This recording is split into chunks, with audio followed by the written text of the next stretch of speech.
ఈ ఓవరాల్‌గా 'Sandhya' theatre issue తర్వాత గవర్నమెంట్ గూడా ఒక ఇంపార్టెంట్ డెసిషన్ తీసుకుంది సార్. ఇప్పటి నుంచి బెనిఫిట్ షోస్‌కి పర్మిషన్ ఇవ్వము. టికెట్ రేట్లు పెంచడానికి గూడా పర్మిషన్ ఇవ్వము. ఇది మంచి ఒపీనియన్ అంటారా? మీ ఒపీనియన్ ఏంటిది? Better late than never. ఈ ప్రభుత్వానికి ఇప్పటికైనా కళ్ళు తెరిచారని. ఎందుకంటే ఈ ప్రభుత్వానికి జనవరి 1వ తారీఖు మేము వెళ్ళి ఒక విన్నపం ఇచ్చాం. మా తరపున అందరూ కలిసి మాట్లాడుకుని ఒక చంద్రశేఖర్ రెడ్డి గారు అని ఒక లాయరు ఆయన విన్నపం కూడా ఇచ్చాడు. విన్నపం ఇస్తే పక్కన పెట్టారు.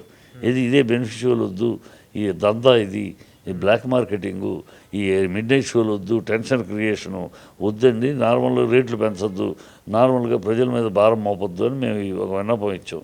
దాన్ని పట్టించుకోకుండా పక్కన పెట్టారు. పక్కన పెట్టి పర్మిషన్ ఇచ్చారు. ఇవాళ ఇంత జరిగినాక ఇప్పుడు మేము పర్మిషన్ ఇవ్వను, ఏం లాభం? అయిపోవాల్సింది అయిపోయింది కదా. ఆ రోజే విజ్ఞత బుర్ర ఉపయోగించి ఆ పంపించి దాన్ని చదివి ఇవద్దు, నిజమేది బ్లాక్ టికెట్లు అమ్మటం ఏంటి, మనం బ్లాక్ టికెట్ అమ్మితే జైల్లో పెడతాం కదా, ఇలా వాడు 3,000 4,000 అమ్ముకుంటాం ఏంటి, ఇది కరెక్ట్ కాదు కదా అని ప్రభుత్వం మేల్కొని ఉంటే అప్పుడు పరిస్థితి వేరుగా ఉండేది. అది నిద్రపోయింది. అప్పుడు అలక్ష్య చేసింది. ఇప్పుడు మాట్లాడితే సొంత పూసలాగా. ఇది ఎలా ఉంటే గిల్లి జోలపాటు అంటారు. దీన్ని చేయాల్సిన తప్పు చేసేసారు. ఇప్పుడు పెద్దగా మేము నీతి వాక్యాలు పలుకుతున్నారు. బుద్ధి లేని మా అబ్బాయి వేస్ట్.